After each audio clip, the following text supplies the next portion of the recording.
Hey, Coach, how are you? Hey, Gary. So last week you opened up your whole position room for competition, and you ended up basically where you started.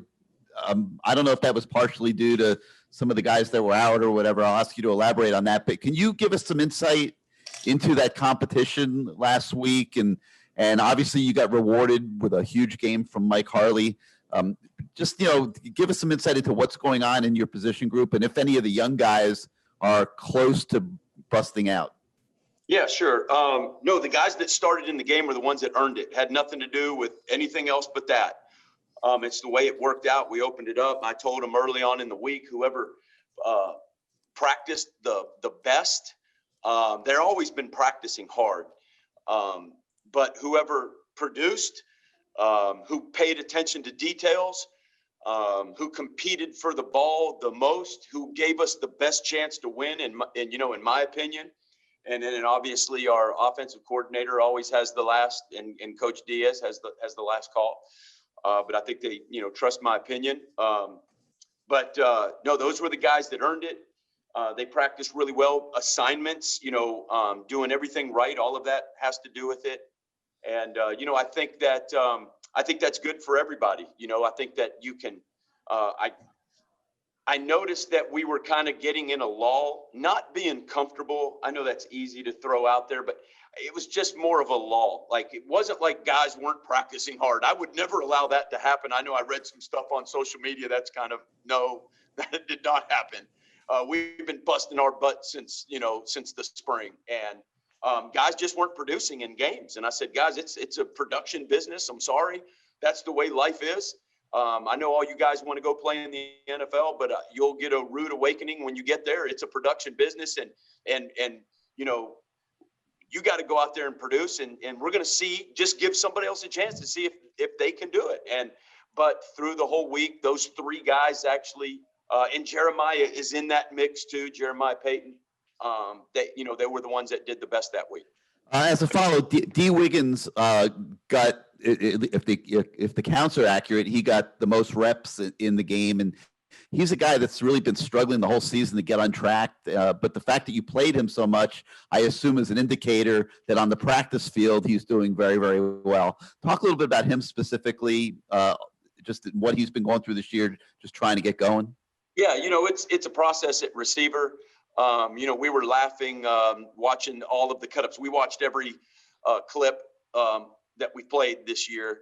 And it's just funny how some guys jog out into the game and then the ball finds them. It's not like we meant to throw it to that guy. It just, that coverage dictated that guy was open on that play. And, sometimes there's some luck involved with that. But no, D had been struggling, coming down with some contested catches. He knew that, challenged him with that. I challenged the whole room with that. And I said, look, man, I don't know if we've made a contested catch all year. That's not acceptable. We're not going to do that. We got to attack the ball when it's in the air. But I've been watching D, and he runs, to me, overall consistently. He has been running the best routes, the most consistent routes out of everybody up to this point. And it's just a process. Like I said, man, one thing about getting older is you've been through a lot of stuff. I've been through this so many times with wide receivers. It's a process, and you just got to let it play out, and you got to fight, and you got to drive through the hard times sometimes, man. Not everything comes easy. I know the fans, everybody else, we live in a microwave society. Everybody wants everything right now. Life does not work that way, and so neither does becoming a great wide receiver. And like I said, I've had 2 walk-ons get drafted before, and they didn't come out there that first week and be draftable players. They had to work on it for 3 years. And so it's a process, and D has been working his tail off. And then when I watch the routes in the game, I don't even look to see if the ball comes to you or not. I just watch that individual route. Was it a championship route where if we threw you the ball, would you have been open? And that's how I grade all of the guys. And D's been doing really well in that area. Coach, we've got David Lake from Inside the U. David? Hey, David. Yeah, Coach, you touched on it a little bit, but wanted to dig more into the contested catches thing. Just your general thoughts on that area of playing receiver. Is it something that you feel like can be taught, can be developed, or is it an innate thing that a receiver kind of has or doesn't have? And then maybe who would you say is kind of the best that you've seen in practices at winning those 50-50 balls? Yeah, it's a little bit of both. There were some guys, like I had one guy who could just, when he jumped up in the air, he had the ability to just place his body in between the ball and defender. He just had that natural ability. I think it's somewhat of a mindset. You hear the expression, man, he's a dog, that type of stuff.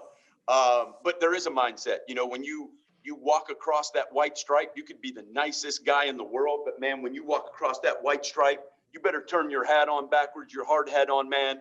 And that is your football when it's in the air. And, I'd rather die than let that ball hit the ground or me not catch it. And I just think that it's a mindset. I think you can develop that mindset. I really do. And we talk about all the time, our call for the wide receivers is DBS. Don't be soft. We talk about that 1,000 billion times a day. Don't be soft. Ball's in the air. Go get it. Go get it. Go get it. And and I just think that's just a process, man. The guys that probably do the best that I've seen, I think, I don't think we've been great at it in practice, and that's filtered into the games.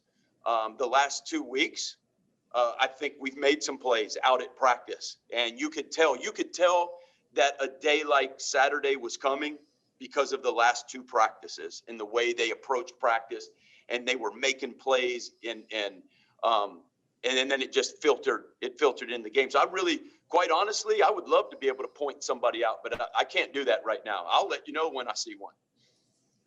Coach, we got David Ferronis from the Sun Sentinel. David?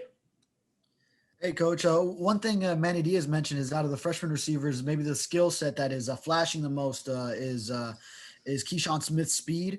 I want to know what you've seen from him in that regard in practice. Is there any measurable that you have for us, like a 40 or like fastest speed he has hit in practice? And just could it lead to potentially more playing time? But we've seen a little bit of it from him, but more playing time in the second half of the season. Yes. I think he's one of our faster guys. I think everybody knows that, really, if you want to know who the fastest DB is, always ask a receiver. If you want to know who the fastest receiver is, always ask a DB. They'll let you know, because 40 times can be deceiving sometimes. But Keyshawn can run and he can get behind people. And I see an extremely bright future in him. He is a freshman that, and this happens to a lot of freshmen, and he's just got to learn to process all the information, and he's doing a better job of that. And so once he becomes where just assignments sound to where it is extremely tight in his assignment sound, then you're going to see him take off as a player. But all he's doing is going through a natural freshman progression. Like, it doesn't mean there's anything wrong with anything. Like I said, man, it's a process, or you just see nothing but freshmen starting all over the country. You might see here and there, but I mean, there's things that you learn by playing in football games. Like, that's why D. Wiggins, Mark Pope, Mike Harley, especially, man, he probably learned some things 2 years ago that is helping him in games today. Great. Coach, we got Chris Stock from Inside the U. Chris? Hey, Coach. Wanted to veer off. I know there's a lot of discussion with the wide receivers, but your work at running back in the past as a coach and things like that, have you provided any insight at all? And again, I know you're busy at receiver position, but has you been able to provide any insight or anything with the running game, maybe help to improve that based on your experience? Oh, yeah. Coach Lashley's awesome. We sit in a room, and yes, it's we do exchange ideas. We don't just like split up and, hey, Rob, just worry about the past game. We sit in a room at times and we go over the run game extensively, all of us, all of the coaches. So we're all on the same page. Coach Lashley does an amazing job of making sure that, I'm learning a lot from him. I've been a coordinator, 10 years or so, and I'm learning things from him that's going to help me out if possibly I ever get a chance again. Just everybody being on the same page and just going over the details, and especially in the run game. And so the way with the RPOs go, you know, Chris, we have to, that has to be a part of the run game. It pieces together with who the safety run fits are, who's coming in the alley, what linebackers are fitting. Can we get guys behind him? How do the RPOs fit in the run scheme? So yes, to answer your question, he does let me express some of my opinions about, you know, what I believe in the run game. Coach, we got time for a couple more. We're going to go to Manny Navarro from The Athletic. Manny, go ahead. Hey, Coach Likens. Hey, Manny. So I wanted to ask you about DeZalen Worsham, just because he's a guy we really haven't seen, and I know you guys obviously were excited when you got him recruiting wise. But how is he in his development, and when is there any chance we might see him this year on the field, or is it more like a redshirt year for him? You think? Well, you never know. 2020, right? Right. So here's the thing about Daz is I'm very, very excited about Daz, and I tell Daz that every day. I tell him, man, you're going to be a really good player. Daz needs to get a little stronger in the weight room. So what you got to do, the hard decisions you have to make as a coach is, you know, you can't get D. Wiggins, Pope, Harley, JP ready to play, and Keyshawn, and Mike Redding, and X, and Daz. I mean, you can't. So you have to take the one that you feel like maybe needs a little bit more time in the weight room. That doesn't mean he's not as good a player as those other guys or whatever, but, you know, maybe he's just not quite as on his releases. He's got to get in the weight room. You know, he is coming off an injury that he had in high school, and he's just now, and he had a tremendous practice today, and he's given great effort every day. So we're very, very excited about Daz. I don't know for sure. I can't tell you that, whether we'll see him in the game. If nobody gets hurt and things stay the way they are, probably not. But I mean, like I said, you just never know. And I've talked to Daz about that, and I'm very excited and love that young man. Thanks. Coach, last one for you. We've got Susan Miller-Degnan from the Miami Herald. Susan, go ahead for Coach Likens. Hey, Coach Likens. Hey, Susan. Hello. As far as North Carolina State, I know we haven't talked about them. I know it's next week. And even if you guys haven't started preparing for them, I'm sure as coaches you've looked at their team. I know that NC State has 6 interceptions this season. They're doing pretty well. Can you talk a little bit about their defensive backs, and do you have to be extra vigilant about preparing for those guys next Friday? Yeah, you know what they do? They run just a whole defense that is not little things are similar, but their structure is different than everybody you'll face. They're a true 3-3 stack. I know the defense. I mean, I don't know him personally, but I know of his work. I've gone against him before.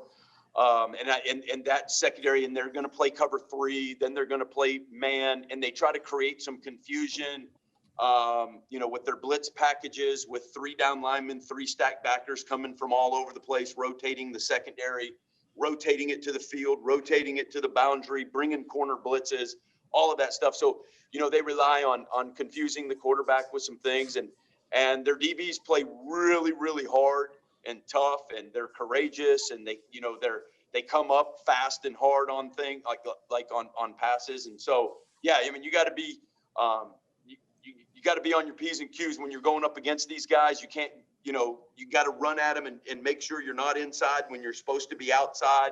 You got to protect against, you know, interceptions and things like that with your routes on your stems. So we have to be very careful because they are a good group. Thank you. Coach Likens, thanks for spending a few minutes with us today, and good luck the rest of the week in practice. All We'll right, be talking guys, to you thanks, soon. man. Take care. Thank you.